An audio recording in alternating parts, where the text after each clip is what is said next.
Assalamualaikum warahmatullahi wabarakatuh. Alhamdulillahilladzi anzalal Qur'ana fi Ramadan hudan linnasi wa bayyinatin minal huda wal furqan. Asyhadu an la ilaha illallah wa asyhadu anna Muhammadan abduhu wa rasuluh, amma ba'd. Faqad qala Allah ta'ala fi kitabihil karim, a'udzu billahi minasy syaithanir rajim. Bismillahirrahmanirrahim. Wa ma khalaqatul jinna wal insa illa liya'budun. Shadaqallahul azim. Allahumma arhamna bil Qur'an. Bapak Ibu hadirin hadirat, as-shaimina was-shaimat wal qaimina wal qaimat rahimakumullah. Syukur alhamdulillah kita kepada Allah Subhanahu wa taala karena kita masih diberi kesempatan untuk beribadah di bulan Ramadan 1442 Hijriah tahun ini. Jemaah rahimakumullah, Allah Subhanahu wa taala menegaskan bahwa tujuan penciptaan manusia adalah untuk menyembah kepadanya. Wa ma khalaqtul jinna wal insa illa liya'budun. Tidaklah aku ciptakan jin dan manusia kecuali hanya untuk menyembah kepadaku. Kalimat ma di ayat ini adalah ma an-nafiyah lil jinsiyah, menidakkan segala-galanya. Lalu di tengahnya adalah lafaz illa, illa artinya mengisbat, menetapkan hanya. Jadi manusia dan jin hanya untuk menyembah Allah Subhanahu wa taala. Jadi kalaulah bukan untuk menyembah Allah, maka manusia dan jin tidak akan diciptakan oleh Allah Subhanahu wa taala. Nah, kalau begitu seluruh aspek kehidupan kita adalah ibadah. Jadi ibadah bukan hanya ritual, sholat, puasa, zakat, tapi semua kehidupan kita. Kullu ma yuhibbuhullah wa yarda. Segala yang Allah cintai, yang Allah ridhai adalah ibadah. Nah, ibadah secara bahasa ada beberapa makna dan sekaligus menjadi syarat dalam ibadah. Yang pertama, ibadah bermakna at-ta'ah, ketaatan kepada Allah Subhanahu wa taala. Jadi, seorang mukmin yang beribadah tulus kepada Allah, apa saja yang Allah perintahkan, dia taat. Tidak dianalisa dulu apa hikmah di baliknya, tidak, dia taat apapun. Sami'na wa ata'na, kami dengar, kami patuhi. Baik itu melaksanakan perintah maupun meninggalkan larangan. Kemudian prinsip ibadah yang kedua adalah al-khudu'. Al-khudu', alif lam kha dal waw ain. Al-khudu' artinya tunduk. Tunduk atas semua ketentuan Allah. Jadi memaksimalkan ketaatan, itu al-khudu'. Ya, tidak ada sedikit pun rasa membangkang. Ya, wa ma kana lil mu'minin wala mu'minatin idza qadallahu wa rasuluhu amran ay yakuna lahumul khiyaratu min amrihim wa may ya'sillaha wa rasulahu faqad dhalla dhalalan mubina. Tidaklah pantas bagi seorang mukmin baik laki-laki maupun perempuan apabila Allah dan Rasulnya telah menetapkan sebuah perkara, dia mencari pilihan lain atas perkara mereka. Barang siapa yang maksiat durhaka kepada Allah dan Rasul, faqad dhalla dhalalan mubina, maka mereka itulah yang sesat dengan kesesatan yang sangat jelas. Nah, jadi kita melaksanakan apa yang Allah perintahkan betul-betul semata-mata ya karena ketaatan, ketundukan, tak ada sedikit pun pembangkangan. Kemudian yang ketiga, makna ibadah adalah adzillu, penghinaan. Menghinakan diri kita di hadapan Allah Subhanahu wa taala, tidak ada sedikit pun kesombongan. Karena itu seruan ibadah, seruan salat itu membesarkan Allah. Allahu Akbar, Allahu Akbar, Allah Maha Besar, Allah Maha Besar. Nanti baru azan itu di tengahnya hayya 'alas shalah. Jadi bukan di awalnya hayya 'alas shalah. Ketika Allahu Akbar, Allah Maha Besar, maka semuanya kecil. Diri kita kecil, bisnis kita kecil, meeting kita kecil, urusan dengan yang lain itu semuanya kecil. Allah yang Maha Besar, maka tinggalkan semuanya menuju ibadah kepada Allah Subhanahu wa ta'ala. Dan tidak ada sedikit pun kesombongan. Sombong tidak akan diridhoi dan sombong tidak akan masuk surga. La yadkhulul jannata man kana fi qalbihi mithqala dzarratin min kibrin. Tak akan masuk surga seorang yang dalam hatinya ada kesombongan walaupun sebesar zarrah. Jangankan masuk surga, yang sudah di surga saja terusir. Iblis itu makhluk surga, karena sombong akhirnya diusir. Coba bayangkan, kita mau sombong, ya belum apa-apa kita tidak akan pernah mungkin menginjak surga kalau ada kesombongan.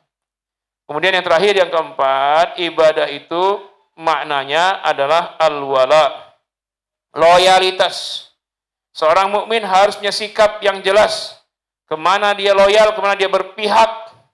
Allah menetapkan dalam surah Al-Maidah, surah kelima, ayat 55, 56. Kemana kita berloyal? A'udzubillahi minasyaitonirrajim. Innama waliyukumullahu wa rasuluhu walladzina amanu alladzina yuqimuna as-salata wa yu'tuna az-zakata wa hum raki'un. Sesungguhnya tempat kamu berloyalitas, berpihak wahai orang beriman kepada Allah wa rasuluhu, dan loyal kepada Rasulnya, walladzina amanu, dan orang yang beriman. Siapa orang beriman? Yang alladzina yuqimuna as-shalah, yang mendirikan salat, wa yu'tuna az-zakah, senantiasa menunaikan zakat, wa hum raki'un, dan mereka tunduk kepada aturan Allah Subhanahu wa taala. Wa may yatawallallaha wa rasulahu walladzina amanu, siapa yang loyalnya, keberpihakannya kepada Allah, Rasulnya, dan orang beriman, fa inna hizballah, maka itulah golongan Allah, humul ghalibun, merekalah orang-orang yang menang. Jadi maksudnya kita lebih mengutamakan orang muslim daripada yang lain sekalipun pejabat. Telah dicontohkan Rasulullah ketika sedang menghadapi petinggi-petinggi ya dari kafir Quraisy, ada Ubay bin Khalaf, Umayyah bin Khalaf, kaya raya konglomerat, sedang Nabi dakwahi, ya, juga termasuk Jenderal Al-Walid bin Al-Mughirah. Bayangkan kalau mereka masuk Islam, anak buahnya akan ikut masuk Islam. Tapi sedang asik Nabi berdakwah, datang seorang yang buta. Dia sudah beriman, namanya Abdullah bin Umi Maktum. Dia teriak, "Ya Rasulullah, alimni ma 'allamaka rabbuk." Nabi belum menoleh. Karena Nabi lagi fokus mendakwakan orang kafir. Dia teriak lagi, "Ya Rasulullah, alimni ma 'allamaka rabbuk." 2 kali. Baru yang ketiga kali Nabi menoleh, "Ya Rasulullah, alimni ma 'allamaka rabbuk." Ya Rasul, ajari saya yang Tuhanmu ajarkan padamu. Lalu Rasul melihat ke pintu masjid, melihat Abdullah. Kemudian Rasul bermuka masam dan memalingkan wajah. Nah, karena ini maka turunlah surat Abasa ayat 1 sampai 42 yang menegur Rasulullah. Padahal konteks dalam peristiwa itu yang salah itu kan Abdullah bin Umi Maktum. Tetapi kenapa Nabi yang ditegur? Abasa wa tawalla, dia bermuka masam dan dia berpaling, anja'ahul a'ma, ketika datang seorang yang buta. Wa ma yudrika la'allahu yazzakka, kau tidak tahu dia akan mensucikan jiwanya.